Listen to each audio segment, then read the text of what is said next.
ბრიტანელი ჟურნალისტები თბილისში დელეგაციას ღვინის ინგლისელი მაგისტრი და ნატურალური ღვინის პრესტიჟული ფესტივალის როუს ორგანიზატორი იზაბელ ლეჟერონი ხელმძღვანელობს. სტუმრებს სოფლის მეურნეობის მინისტრის მოადგილემ სასტუმრო რადისონში უმასპინძლა.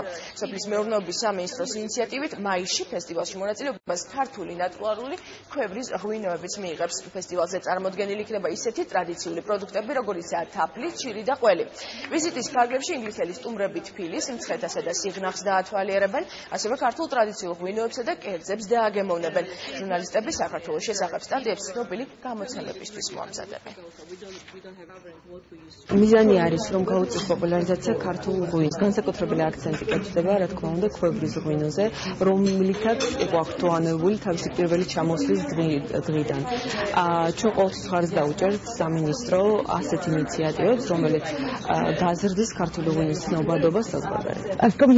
ორგანიზებას უწევთ ცნობილ ფესტივალს და მოხარული ვარ, რომ წელს ამ ფესტივალზე ქართული ქვევრის ღვინოც იქნება წარმოდგენილი. ვფიქრობ, ქართული ღვინო იმსახურებს, რომ ის მსოფლიომ გაიცნოს. ამ ვიზიტისას მე ძალიან ცნობილი ჟურნალისტების ჯგუფიც მახლავს თან და მინდა მათ გავაცნო ის საქართველო, როგორცაც მე ვიცნობ, ეს ხომ არაჩვეულებრივი ქვეყანაა. მე ევროპული ღვინის ბლოგერთა კონფერენციას ხელმძღვანელობ და ყოველწლიურად მოგზაურობ ევროპის სხვადასხვა ქვეყანაში. ყოველთვის ძალიან მინდოდა საქართველოში ჩამოსვლა, რადგან ქართულ ღვინოზე ბევრი კარგი რამ მსმენია. მოხარული ვარ, რომ დღეს აქ ვიმყოფები. საშუალება მაქვს დავტყვე ქართული ტრადიციული ღვინითა და კერძებით და შემდეგ ჩემი შთაბეჭდილებები ჩვენს მკითხველებს გავუზიარო.